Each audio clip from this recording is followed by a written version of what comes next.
শালার পুত তোরে তো কি? আপনি আমার শালার পুত বললেন?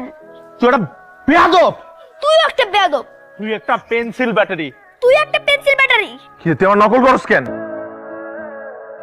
এই কি হয়েছে? আপু আমি তার উপর হিসু করছি, সে আমাকে হালার পুত বললো। দেখুন না, উনি আমার গায়ে হিসু করে দিয়েছে। আপনি একটু সরে যেতে পারলেন না? আরে শুধু তো হিসুই করে নাই, ও আমাকে তুই তুকারি করছে, ও একটা বেয়াদব।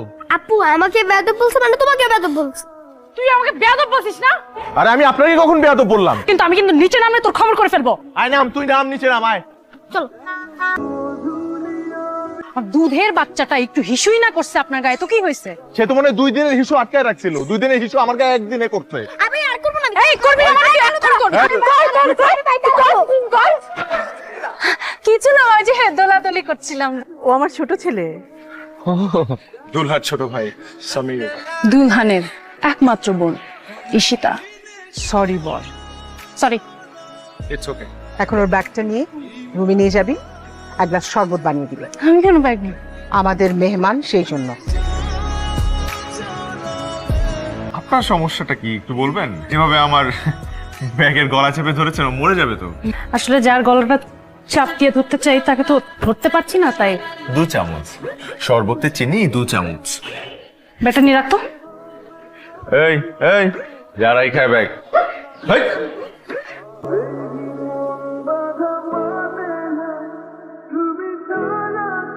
আমি না অনেক বড় একটা ভুল করে ফেলেছি। আমি শুধু শুধু আপনার সাথে এরকম খারাপ ব্যবহার করলাম। আপনি কিছু মনে করবেন না। আপনি শরবতটা খেতে খেতে আমাদের বেআইনের সম্পর্কের একটা শুভ সূচনা ঘটাই। শিওর। চিনি না, লবণ।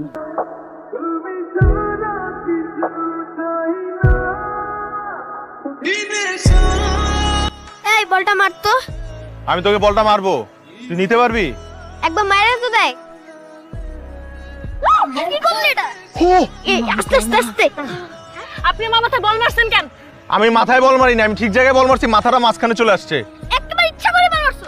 এই পেন্সিল ব্যাটারি, চুপ কর শালা। এই, শালা বলতেছেন কাকে আপনি? শালা মানে জানিস তুই? অবশ্যই জানি, শালা মানে বই ছোট ভাই। না না না না, অসম্ভব। তোর মতো মেয়ে, ছি। আমার মতো মেয়ে তুই তো ডিজার্ভই করস না। তোর মতো মেয়ে আমি রিজার্ভেও রাখি না। খুব বড় কথা।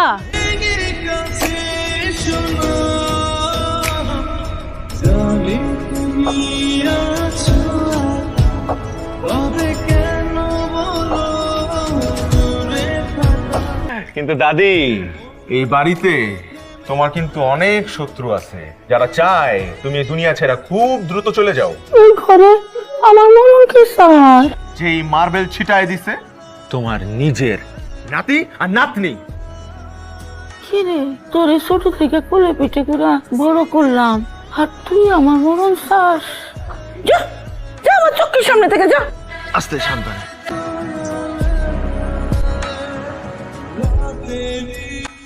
এই এই তাড়াতাড়ি কথা শেষ কর। জরুরি অবস্থা জারি হয়ে গেছে, গ্রেট ওয়াল কিন্তু আর টিকতে পারবে না। ঝড় আস। আপনি কি করছেন এখানে? চুরি করবেন? আমার নিজের বাসায় আমি চুরি আমাকে চোর মনে হয়? তো চোরের মতো এই দরজার সামনে কি করছেন? আপনি এখানে কেন আসেন? আপনি চুরি করবেন? আমি আমার ভাইয়ের সাথে কথা বলতে আসছি। আপনার ভাই নাই? আমার সন্দেহ হচ্ছে কোন একটা ঝামেলা। কি সন্দেহ হচ্ছে? কি ঝামেলা? আমি বললাম আপনি পরে আসবেন। কিস কিস তো শারীরিক সুস্থতার লক্ষণ।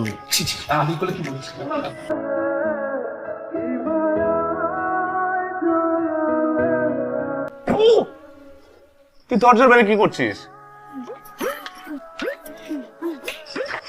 সামির, কি বিষয়টা খুবই নরমাল। না না, আমি এই কারণে চিন্তা করছিলাম যে কিসের ব্যাকগ্রাউন্ড মিউজিকটা কোত্থেকে আসছে।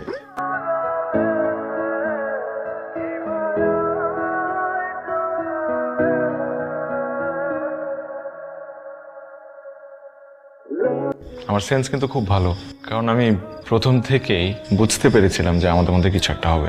এই যে তোমার ছোট ভাইকে আমি প্রথম থেকেই শালা বলে ডাকতাম। এখন কি রিজার্ভ ফুরিয়ে গেছে? রিজার্ভ বেঞ্চে তোমার জন্য একটা জায়গা আমি প্রিজার্ভ করে রেখেছিলাম। তুমি যদি বিদেশে সেটেল নাই হতে চাও, তাহলে আমার সাথে বিয়েতে রাজি হয়েছিলে কেন? আমার সব সময় থেকেই একটা ইচ্ছা, আমি আমার বাবা মা আমার ফ্যামিলি আত্মীয় স্বজন সবাই মিলে একসাথে সংসারটা করব। বিদেশের মাটিতে ওইভাবে এতিমের মতো আমি না পড়ে থাকতে পারবো না। প্লিজ একটু বোঝার চেষ্টা করো। পূর্বে সব কথা বাদ দাও, এখন বলো তোমার কাছে কি ইম্পর্টেন্ট, আমি নাকি তোমার দেশ, তোমার দেশের ফ্যামিলি? আমার কাছে আমার ফ্যামিলি যতটা ইম্পর্ট্যান্ট, তোমার সবাই আমার কাছে ঠিক ততটা ইম্পর্ট্যান্ট। দেখো, আমি বিদেশে সেটেল থাকবো, তোমার সাথে বিয়েটা হোক বা না হোক। সব ছেলেরা এক। যে ফ্যামিলিতে আমার বোনের ইচ্ছা, কথা কোনো কিছুর মূল্য নেই, সেই ফ্যামিলির কারোর সাথে আমি কোনো রিলেশন রাখতে চাই না। ঈশিতা, ঈশিতা, তোমার সাথে আমার কিছু কথা আছে। আমি বলেছি না তোমার সাথে আমার কোনো কথা নেই। তুমি একজনকে দিয়ে আরেকজনকে জাজ করতেছো কেন? রক্ত তো একই, তাই না?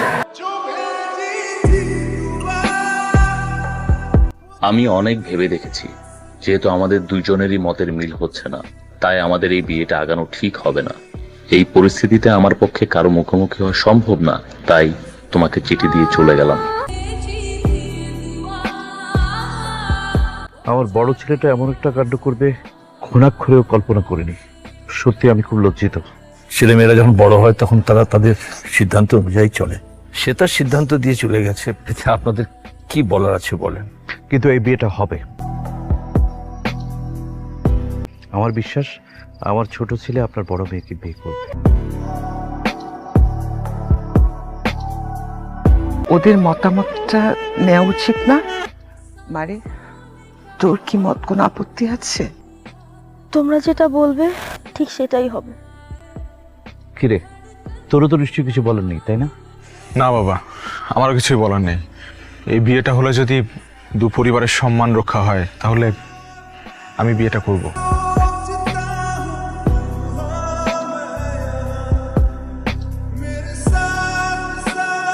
আচ্ছা, আপনি কি এরকমই একটু কম কম কথা বলেন? কই না তো। তারপরও কিছু বেসিক ইনফরমেশন, যেমন কি রং পছন্দ, কি খেতে পছন্দ করেন, কিছুই তো জানি না। জেনে যাবেন, আস্তে আস্তে সব জেনে যাবেন।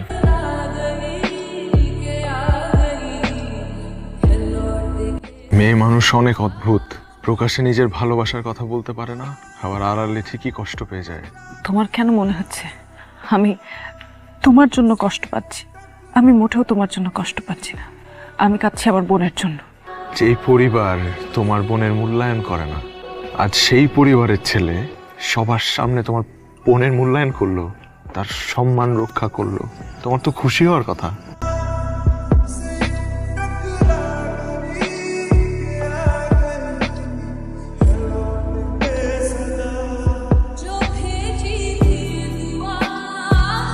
কি দেখছেন? আংটি পরান। তুই কি মনে করেছিস আমি কিচ্ছু বুঝি না? আসিফ আমাকে ছেড়ে চলে গিয়েছে, তার মানে তো এই না যে সামিরও এমনটা করবে।